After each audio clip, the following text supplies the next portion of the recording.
great to be with you all today. I want to thank again Carol for inviting me. Carol, I think, was a little bit too modest earlier.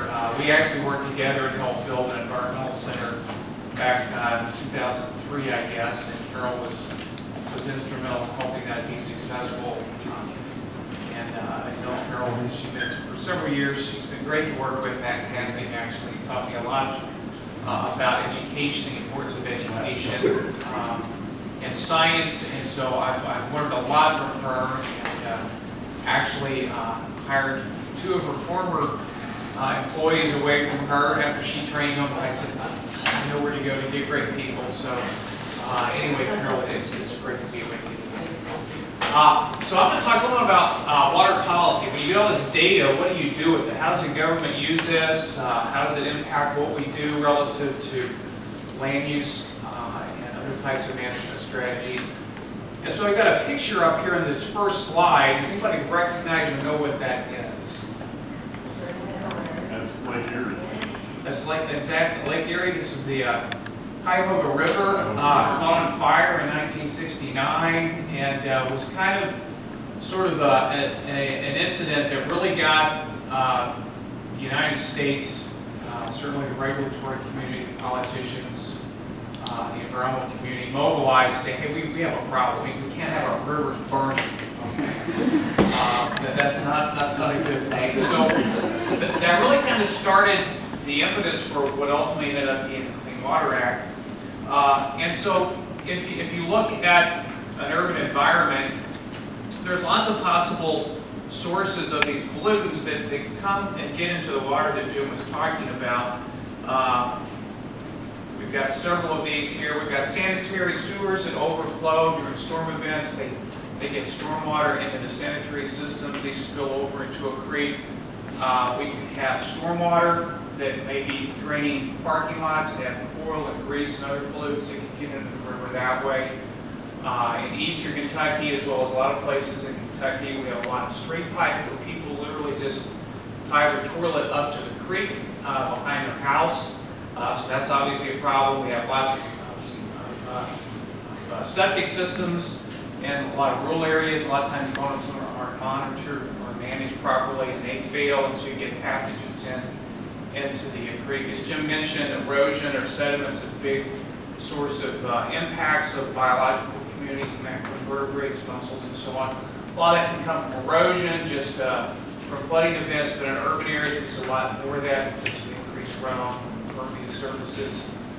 We have fertilizers that get applied both in agricultural landscapes and in particular in urban landscapes, and in many cases a lot more fertilizers put on yards than is really necessary. A lot of that excess just goes into the creek. We also have in the United States, and actually in Kentucky, some systems where the stormwater pipes and the sanitary sewer pipes are kind of combined. And under low flow conditions, all this goes to the treatment plant. But if we have a storm event, these pipes fill up, and a lot of sewage literally just pours into the river. You might be shocked to know there's still a lot of systems in the United States that still happens. In fact, in Kentucky, we have about 17 of those communities, including those in Frankfurt and Louisville. I'll talk a little bit about that momentarily. So those are called combined sewer overflows.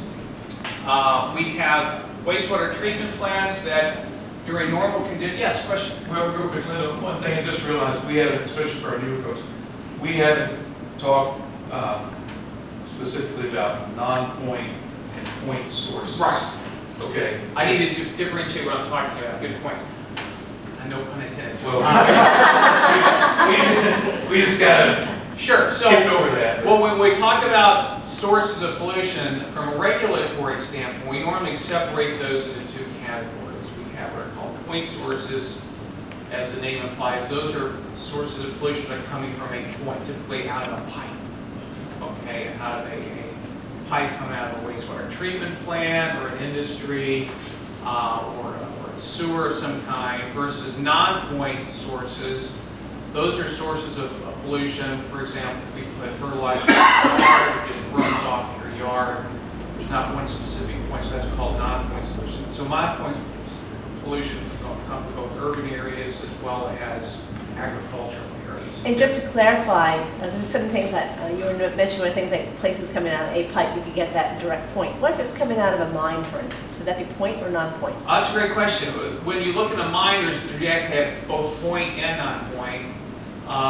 And there's different types of permits that someone that's going to operate a mine has to get. One of those relate to point sources, the others will get a general permit for the whole facility. So it can include both of those. So things that were flowing from the mines, out of the mine, would that be considered point versus coming off the whole mine area, the whole Well, if area? they had on the edge of the property, they collected water and they had it like a pond, and there was a pipe coming out of the pond. Typically, they would monitor that out.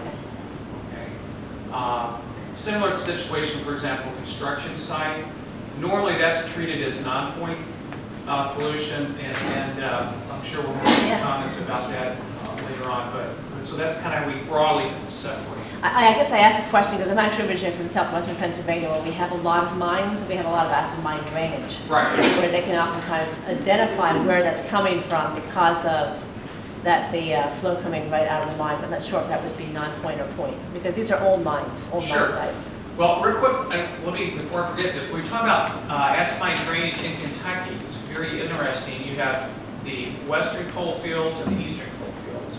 Those are actually totally different seams that the coal's being mined from, and their geologic characteristics are significantly different.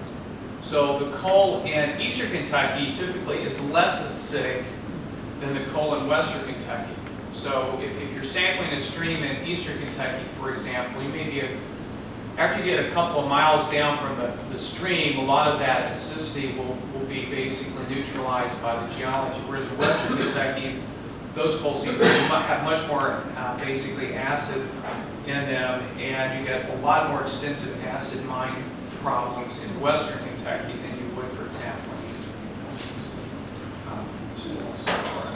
So we have all these other types of sources of pollution. So how does the federal government try to tackle all this? Well, prior to 1972, there were federal laws about quality standards in the rivers and streams, but obviously that was not working too well, as evidenced by what we saw in Lake Erie.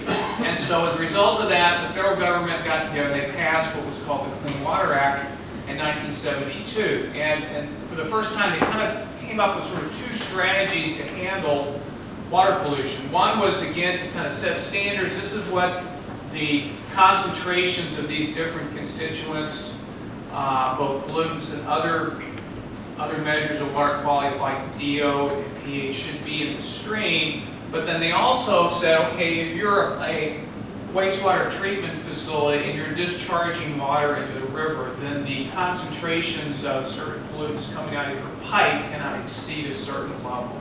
Okay, so kind of tackle it both at the source end and at the receiving end. So we had these two different sets of strategies. So on the assessment end, that they required that the state would go out and start monitoring the streams, put all this data together in these reports that Jim mentioned, and all this information is also entered in this massive federal database that's stored. They can do analyses with it and so on. But on the pipe end, they came up with a permit system, something called the NPDES system, the National Pollutant Discharge Elimination System. And so any facility now that was putting stuff into a river had to go now and get a permit, and that permit specified the concentrations of different constituents that they were allowed to discharge into the river. So there's this permit. So now anyone that's discharging into a river from a point source in the state of Kentucky has to get a permit that mandates what their limits are. And then these things are monitored, and the federal, they have to send reports periodically. The state goes out and double checks people to make sure that they're not fudging their reports. If they do, that's a federal crime. People can literally, the person that signs that can go to prison. So it's a pretty stiff type of process. So that was started, and then they started adding some additional regulations.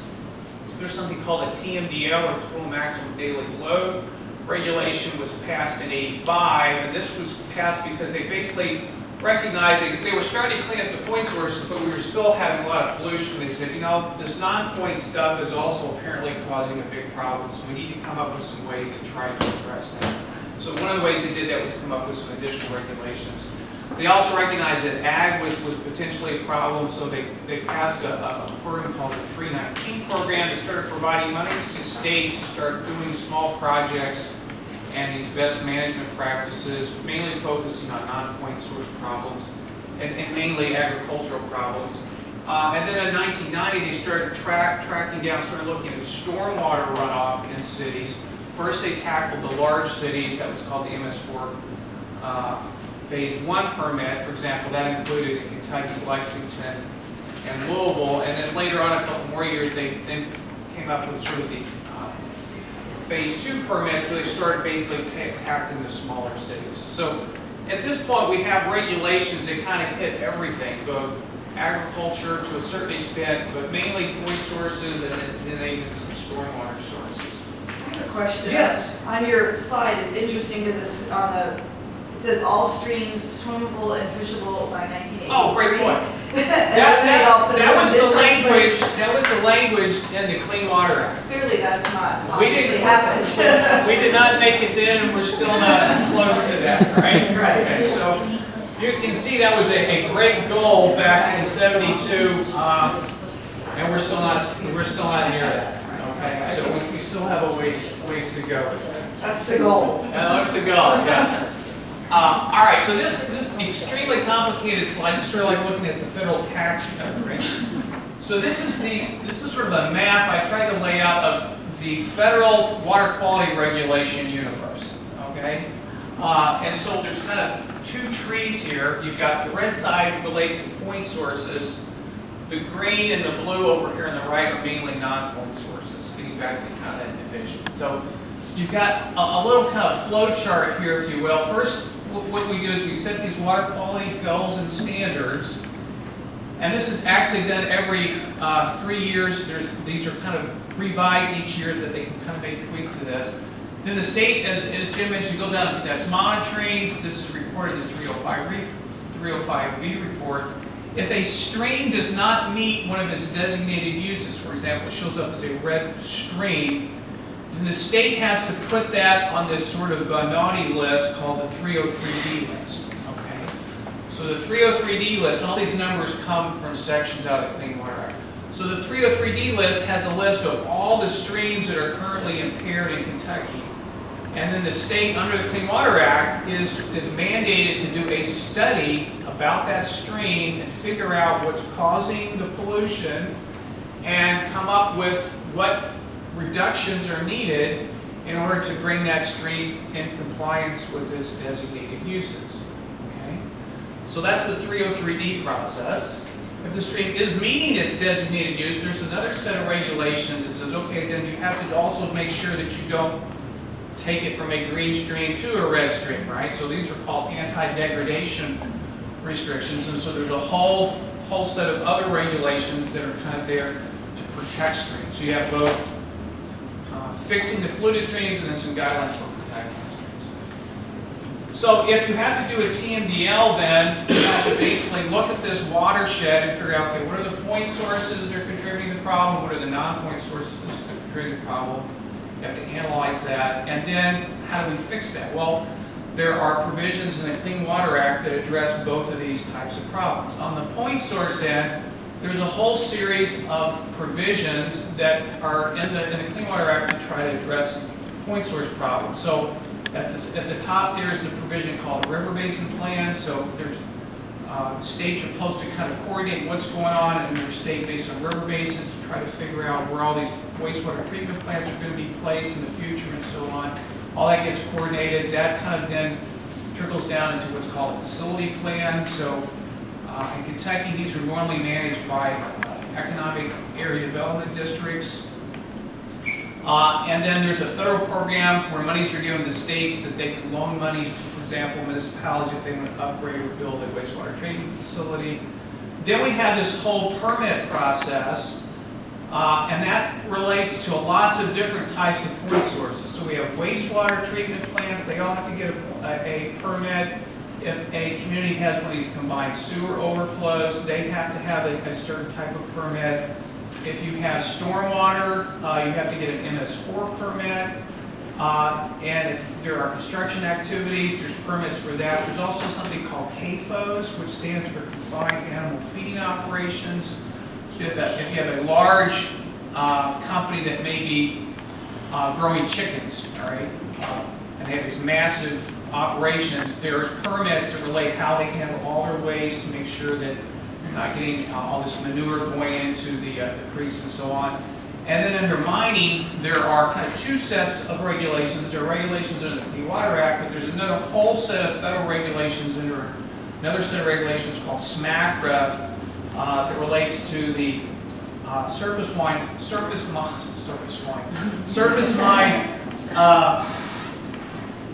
Remediation Act that kind of relates to that. Then we have some other sort of illegal sources. Sanitary sewer overflows are illegal. But those do occur. You have failing septic systems.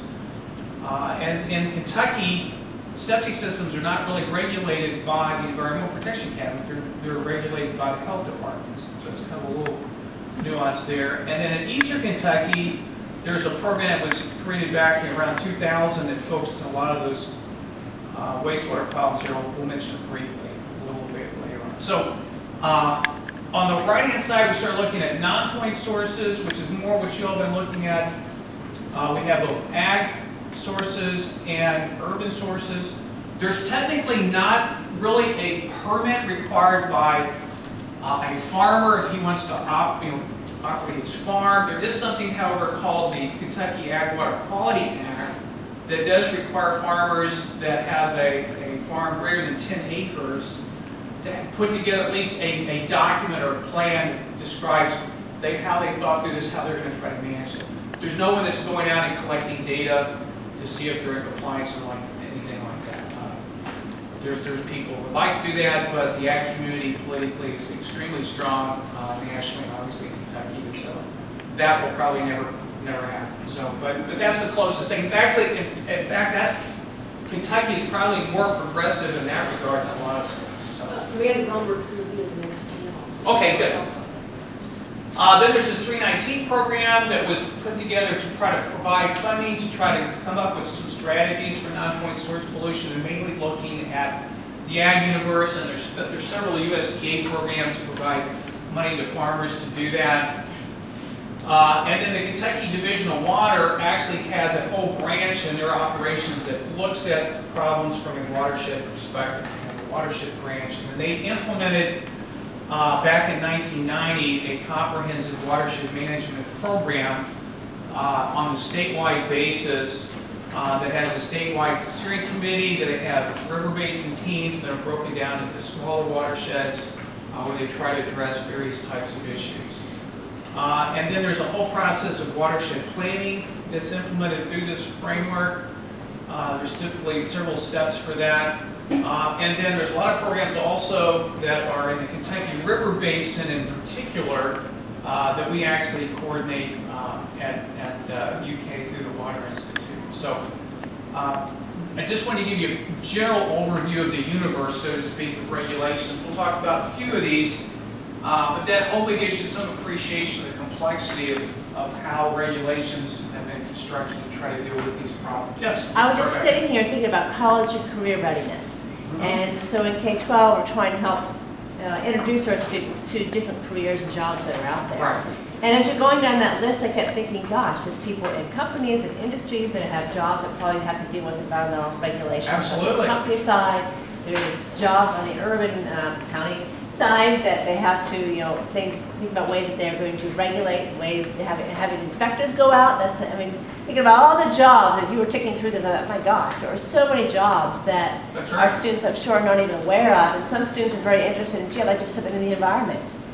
Well, you probably just listed off, I can't even count how many jobs, you probably just listed the kinds of things all that are kinds available. of federal, state, local level, industry, all have to have, even mining engineers, they typically have to have some environmental compliance person. You have all kinds of opportunities for students interested in the sciences and environment that way as well.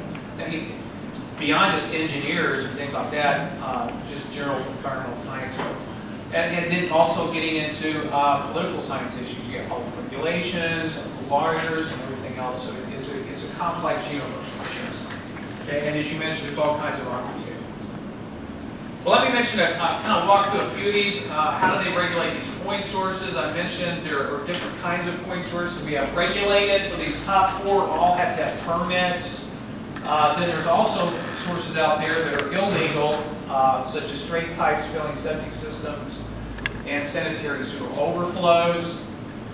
So just to give you an idea, for some of these systems, this is a map of the U.S. showing all the wastewater treatment plants. There's like, well, you can see there's quite a few. There's about 16,000 sanitary sewer systems out there with a lot of satellite systems, and collectively, on an annual basis, they're putting out about 11 trillion gallons of supposedly treated sewage back into the river. So you can kind of see the magnitude of some of the flows that we're looking at. A lot of these hopefully are getting adequate treatment.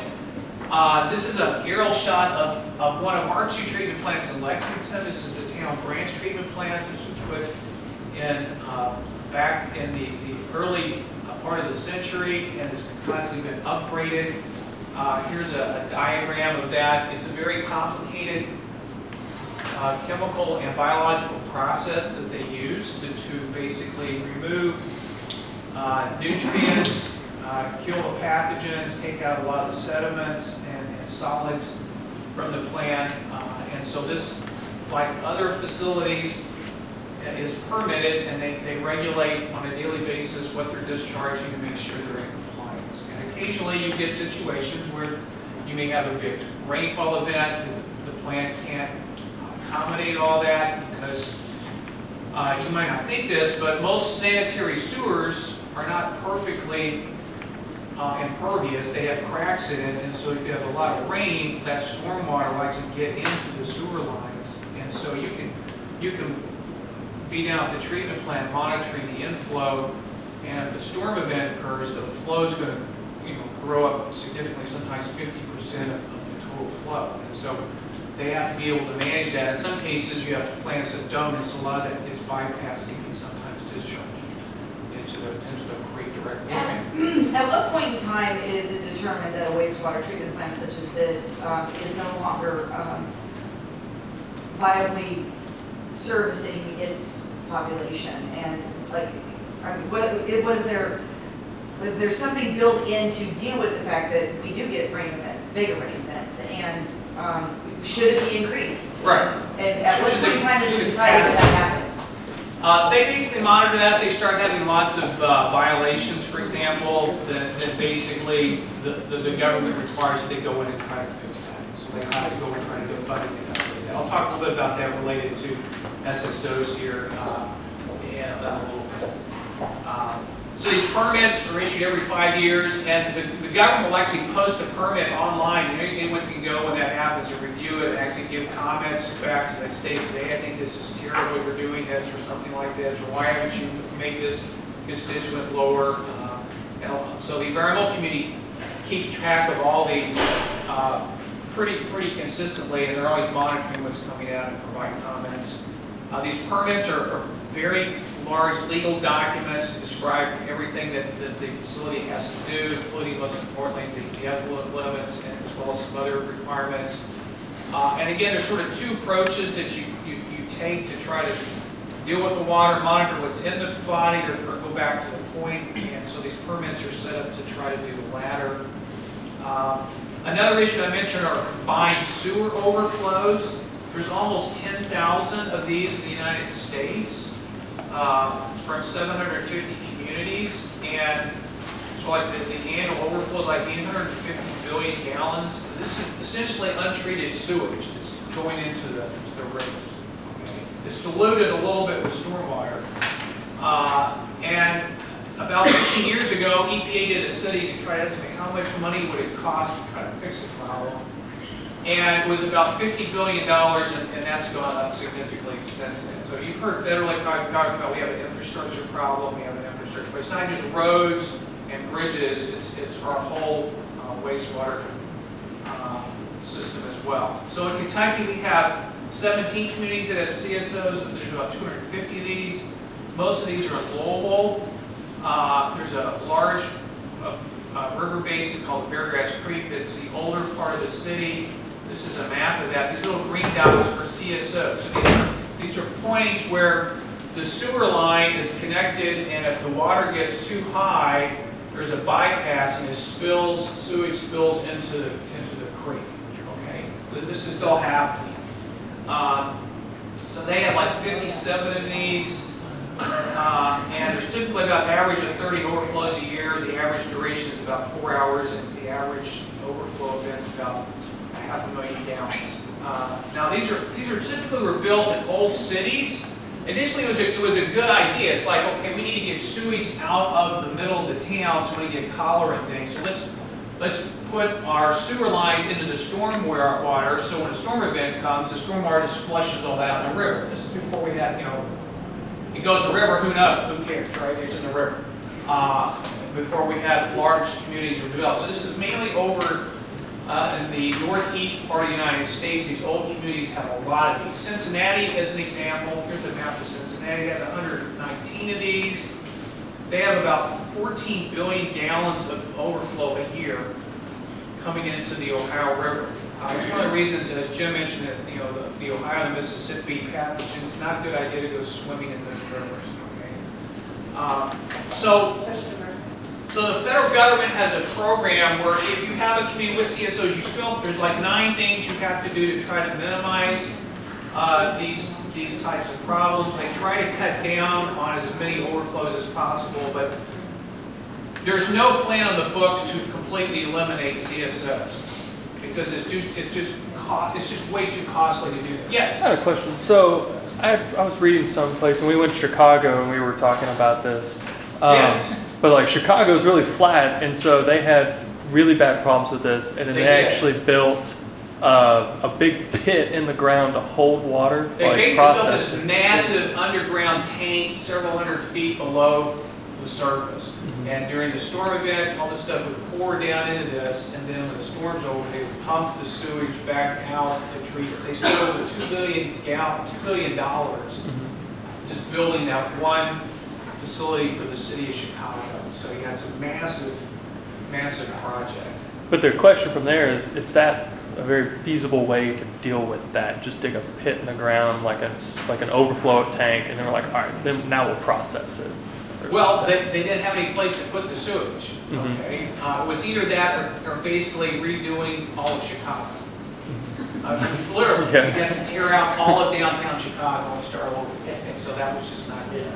And I think these are really important points because I know we have our own issues here in Lexington as well. And on the front, when you just look at it, you think, well, why can't I just fix it? But it's not that simple. You were just saying, even just the fact that, and I know if you own a house, if you have a crack anywhere, you know what water does. It will always find a way. Right. And so here you are trying to keep everything within a closed system for the sewage, but that's just the issue. It's water we're dealing with. And so if there's an opportunity for the water to get in, it will. Yeah. And so it makes it a very interesting problem that it's something we need to address, but I guess the answer is just recognize there is not a absolute solution. You will never have this problem again. Well, one thing that we're now looking at is trying to decrease the amount of runoff that's getting into the storm sewer system. So there's To help prevent the overload. That's right.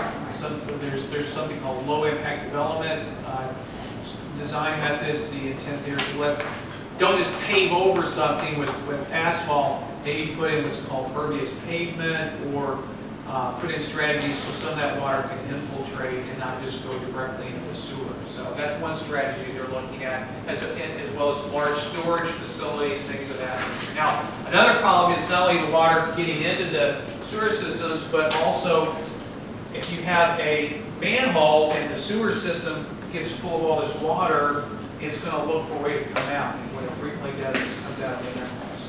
Okay. Lexington has a big problem like this. There's several places. If you go out to Veterans Park, there's a sewer line there. You can see where sewage is coming out of the manhole. And so this is a massive problem. EPA estimated it would probably take almost $1 trillion or $100 billion rather to fix this. And they've only spent a little bit of money to try and address this through the year 2002. Now, as a consequence, this kind of goes back to a question about, well, how do they deal with this after a while? This problem keeps coming up. Well, eventually, if a municipality continues to have problems and they're violating these standards, EPA will come in and they'll go to the federal courts and they'll get a court decision, a judgment against a municipality for failing to comply with the Clean Water Act. And so that's happened significantly across the country over the last decade or so. For example, Louisville was sued in 2006, Lexington in 2008. Those of y'all maybe familiar with Lexington or familiar with Brenner, what's called a consent decree. Cincinnati in 2006 for either the way they were tackling the SSOs, the sanitary sewer overflows, the combined sewer overflows, or even stormwater issues. And so under those agreements, the federal government comes in and brokers a deal between EP and municipality. They come up with a sort of an agreement. Okay, this is how we're all going to agree to tackle this problem. And you can see the amount of dollars that are associated with the fixes that were negotiated. Okay, so Lexington is looking to spend almost $300 million to. These costs are always Every year. initially around $300 million. Okay, Louisville's in excess of $500 million, and Cincinnati's going to have to spend $1.2 billion to fix all their wastewater issues. And what's interesting about all this is when you sit back and hear this, you think, oh, that's just awful. Well, why didn't they fix this earlier? Because I know how I felt when this happened. And then it makes you feel even worse when you start feeling it because you see your water bill go up. Because That's it's right. connected to your sewage bill. And now all of a sudden you say, well, why are they charging me more? Yeah. And I feel like we need to educate the community even more about the whole situation because it takes all of us to solve this. It does. And so often we're yeah, pointing so, fingers instead. These dollars are not coming from the federal government. Okay, they're coming from the local taxpayers. So those are taxes or fees that are being imposed now on the local communities to get the money to pay for these. Now we're looking over 10 to 15 years probably to implement a lot of solutions, but there's still that's a lot of money. This is just in our backyard. This isn't Kentucky. It's just 3 communities. Right? So you can imagine the national. Can you imagine Los Angeles, Chicago, Washington, Oh, yeah. D.C., San Francisco, these big cities? I can't even imagine. Exactly. So that's one example of problems and how the federal government is trying to address this. There's also these issues in Kentucky, in particular straight pipes and failing septic systems. This is a map of eastern Kentucky of all the straight pipes that were identified back in about 2000. We had a massive survey. There were over 20,000 of these. Okay. And then there's a similar map of failing septic systems. Okay. So one of the reasons you think, well, we can go into eastern Kentucky, there's not a lot of urban development, so the streams should be clean. Well, we have all these people living there that basically their sewer system is just their toilet to the creek. Okay. So there's been a lot of effort to try to address this. But looking at the Kentucky River Basin, Letcher County, which is the upstream part, here's the example. We did a lot of water quality sampling in Letcher County. These are various sites. You have two numbers there. These are pathogens. The first is a sort of an average or a certain type of mean of the data, the pathogen data. And the second number is kind of the maximum.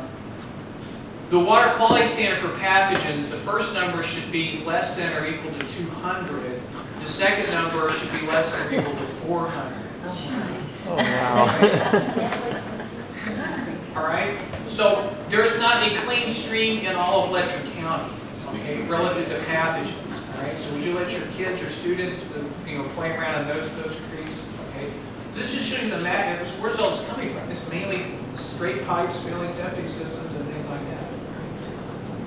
And so there's a lot of counties that are like that. Now, Lexington is not much better, not from straight pipes, but from sanitary sewer overflows. Okay, so you might think, well, that's just a rural problem. No, the urban areas also have a lot of problems, typically with these sanitary sewer overflows. So that just shows you sort of the magnitude of some of the problems out here. And there's been a lot of money spent to try to address this. As of like 2005. Hal Rogers worked through a program called Eastern Kentucky Pride and tried to get the money into Eastern Kentucky. They'd spent at that time almost $500 million, and they were still having some significant problems. Lindell, just for a second, folks, a lot of times we have trouble with students getting them interested in statistics and data and manipulating Excel spreadsheets and things. But if there's one thing that students might be interested in is poop. So here's interesting The way. poop appeal. So, here's a way to get them interested in statistics, maximum, minimum, mean, median, low, getting spreadsheets, doing a box plot, those kinds of things. Use the context, because context matters. A list of numbers may not be interesting, but context matters. Use poop. We're sitting back here saying, maybe we need to also help our students start promoting the idea of eat less. You eat less, you have less going through the system. Decrease the amount of food. Well, I haven't mentioned this, but there's another whole issue. All the pharmaceuticals that people consume, Oh, yeah. guess where they're going? Right into the creek. If they don't break down, guess where a lot of those end up? Right in your drinking water. Yeah. So, Little, I don't know about having these here. everyone in Lexington is drinking all the pharmaceuticals from Eastern Kentucky. That's all they're doing. Now they're diluted, but the treatment plants do not typically take out most of those pharmaceuticals. Now, some of them break down and metabolize and so on, but just something to think about. I mean, Just worry about the poor people in New Orleans, but anyway. sorry for continuing to interject, because I guess I'm thinking as we're thinking about different projects for kids, what we never think about, something you could promote is, when we have excess pharmaceuticals left at home, Right. you should be able to go someplace to deposit those safely That's and right. they can be taken care of. You can't, it's very hard to find them. I have mine stacking up because I have to go to my doctor's office or go someplace else, or you go to the pharmacy that once a year collects them. And so kids can learn about this and think about, gee, are there different things that we could do to promote different ways that we can help take some of these things that are causing water quality issues out of the No, equation. absolutely. So. All right, I know I'm probably running along, but I would at least want to give you appreciation of the point source issue, all right? So there's also the non-point source issues. Where does some of the non-point sources, here's just a list of those. Runoff from urban areas, agriculture areas, and mining areas we've mentioned. There are various programs that I've also talked about that have been set up to try to address those different types of sources of pollutions. So I'll just kind of list those for you in the notes. Relative to the MS4 program, there's typically 6 steps that are 6 components that are part of that program. So the Lexington County Urban Government has their own MS4 permit. They have to address all these issues, and hopefully they may mention some of that later on. They have a great website that gives methods for contractors and citizens how to manage runoff from these urban sites, looking at both erosion and sediment control, and also all kinds of great documents on stormwater issues. They have a really good website with lots of information. Looking at ag-related issues, there's this whole 319 program. This has 9 different components that you're supposed to implement, and there's some of these federal programs I mentioned that provide funding for farmers to do that.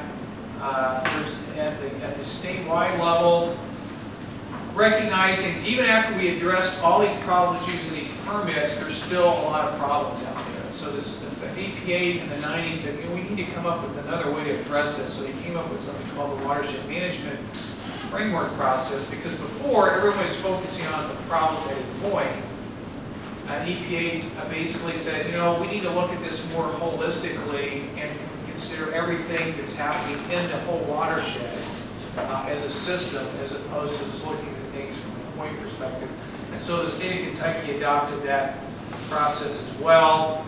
And they took the state and divided it into 5 major groups of river basins. The first one was the Kentucky River Basin, and they set the staggered system. So every year there's a more detailed focus on one of those 5 basins. They also set this 5-year process where the state would go through, collect data one year, then they would assess the data the next year, then they would try to prioritize where the problems were, then the 4th year they would come up with strategic plans to address those problems in those watersheds and then implement those. What year are we in on this? How long has it been? This has been in place about 15 years, okay? And so, as Jim mentioned, if you look at the 305B report online, it will be focusing on one of those five different colored purviews. And so there's plans that have been developed that are online that you can see where they've gone in and focused on smaller bases and tried to come up with strategies to address that. And so this is a little schematic that kind of tries to summarize that process.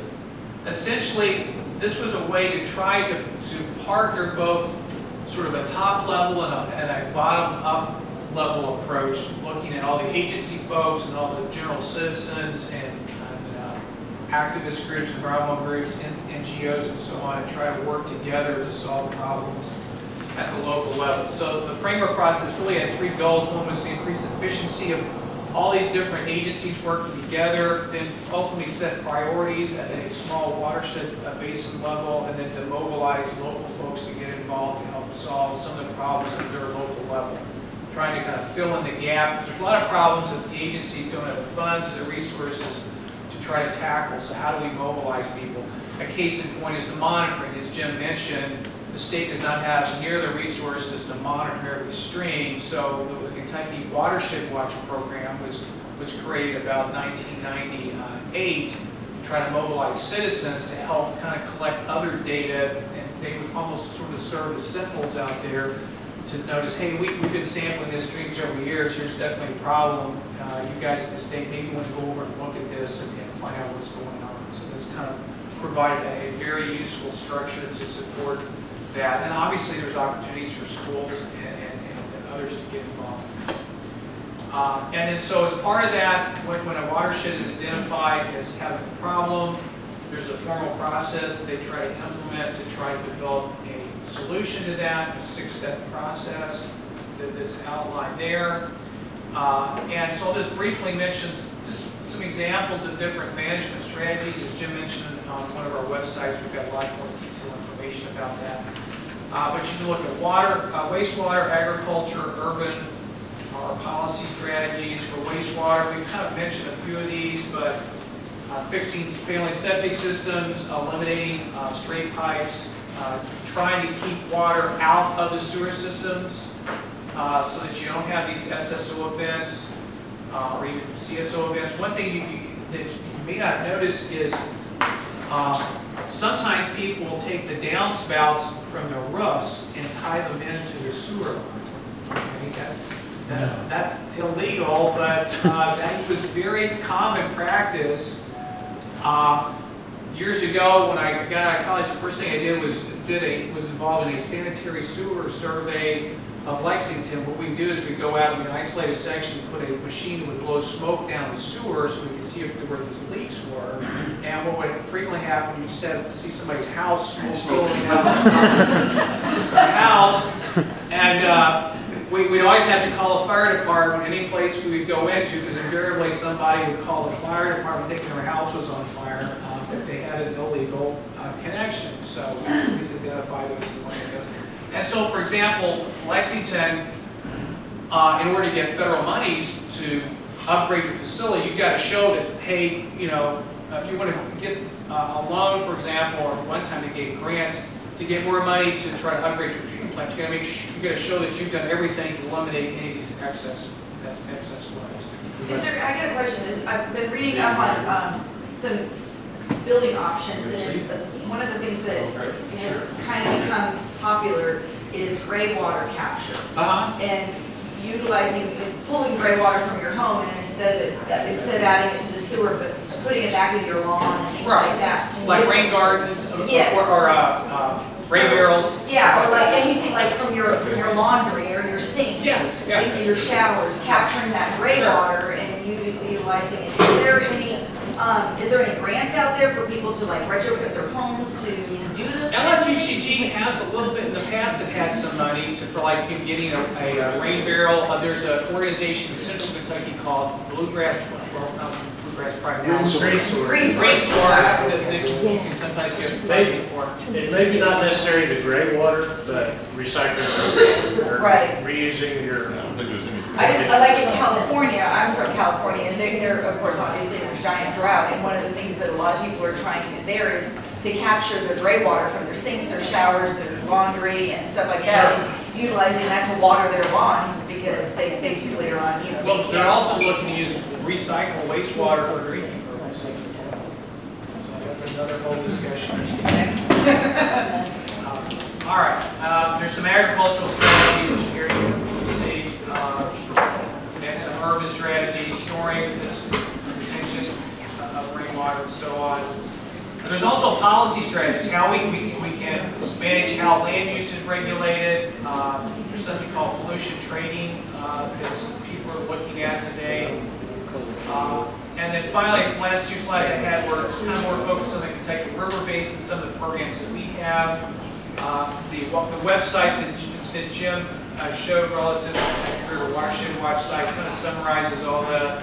But we work very closely with an organization called the Kentucky River Authority, and also with Kentucky River Watershed Watch. We help integrate and support a lot of their programs.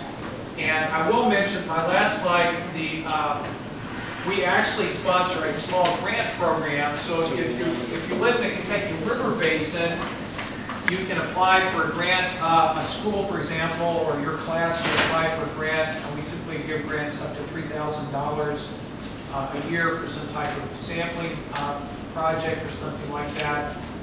If you go on the Kentucky River Watershed Watch site, there's information how you can apply for those.